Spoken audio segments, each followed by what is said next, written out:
Avec pas moins de 10 étapes du Tour de France sur 24, le territoire de la région Auvergne-Rhône-Alpes va incarner avec enthousiasme la volonté de s'inscrire avec force dans la révolution vélo. Le temps de 10 étapes, je vais vous présenter ces parcours, ces étapes, ces paysages, ces cols, ces difficultés qui vont illustrer le Tour de France cette année. Rendez-vous compte, c'est exceptionnel, les coureurs du Tour de France vont passer pas moins de 12 jours sur le territoire de la région Auvergne-Rhône-Alpes.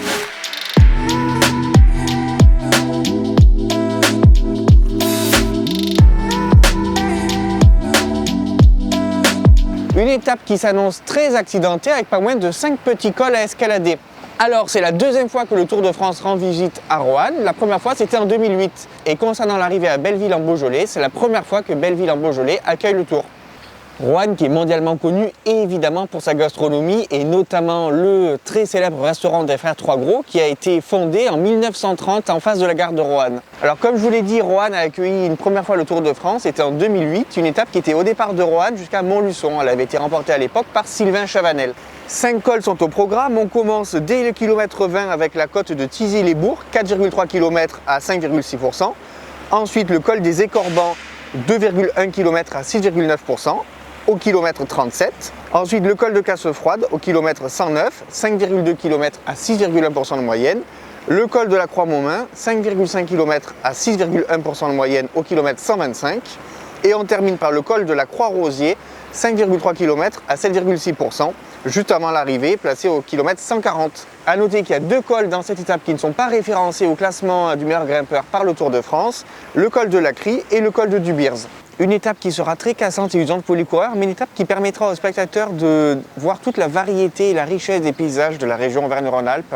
Puisqu'on part de la Loire, on va traverser les domaines du Beaujolais pour arriver à Belleville-en-Beaujolais, au bord de la Saône.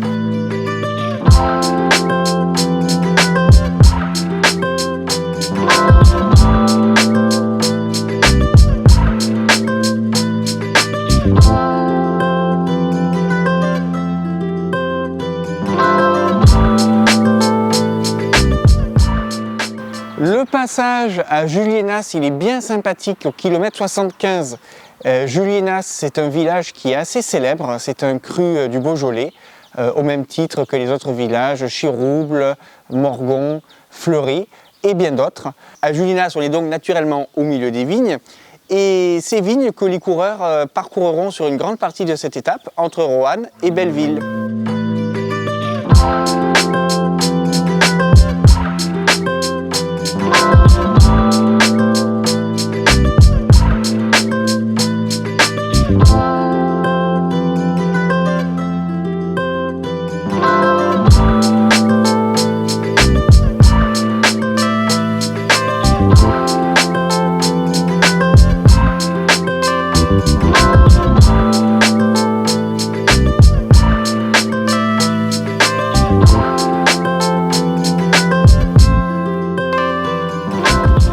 J'arrive au sommet du col de la Croix-Rosier, je bifurque tout de suite sur le col de la Croix-Marchand, il y a encore 2,5 km. On est à 25 km de l'arrivée environ et les coureurs auront enchaîné quasiment 4 cols. Alors en premier, le col de Cassefroide, le col de la Croix-Montmain, le col de la Croix-Rosier, puis le col de la Croix-Marchand. Alors réellement, ils auront monté 2 cols et demi puisque le col de la Croix-Marchand, en fait, une fois qu'on est au sommet du col de la Croix-Rosier, c'est quasiment du faux plat descendant. 3 ascensions qui peuvent aider des échappées. Voilà, rendez-vous à l'arrivée.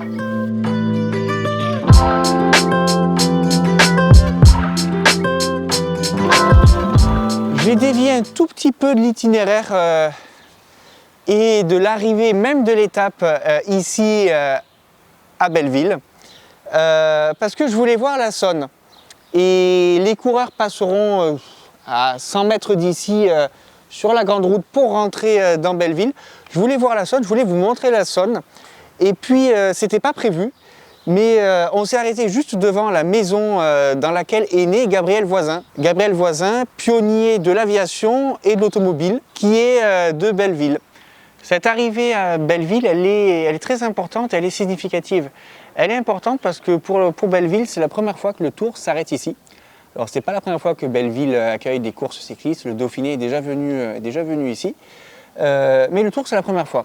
Et puis le fait de faire une arrivée d'étape à Belleville, c'est aussi la volonté de mettre en avant le territoire du Beaujolais, une étape à moitié à travers les vignes.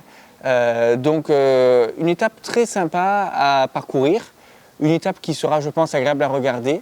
À voir si sur ce parcours qui compte 5 petits cols, une échappée pourra trouver la voie jusqu'à l'arrivée ici à Belleville. En tout cas, une étape plaisante, une étape pas très difficile en termes de dénivelé, mais une étape plaisante à regarder et surtout plaisante à parcourir pour moi à vélo. Pour vous parler un peu de Belleville, Belleville c'est une petite ville qui compte un peu plus de 13 000 habitants, qui est sur les bords de Saône et c'est la porte d'entrée du territoire du Beaujolais.